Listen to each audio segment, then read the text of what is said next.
এটা বহু বছর আগে আমার হাতে বানানো এক ধরনের শোপিস, যেটা আমি এমনিই মন থেকে করেছিলাম। মাটি দিয়ে বানাতে খুব ভালোবাসতাম এটা ওটা। তো এটা সেভাবেই বানানো, একটা মা এবং তার কোলে একটা বাচ্চা।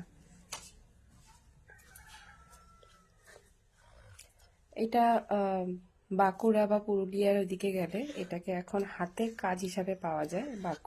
বাঁকুড়া পুরুলিয়ার এক রকমের হাতের কাজ।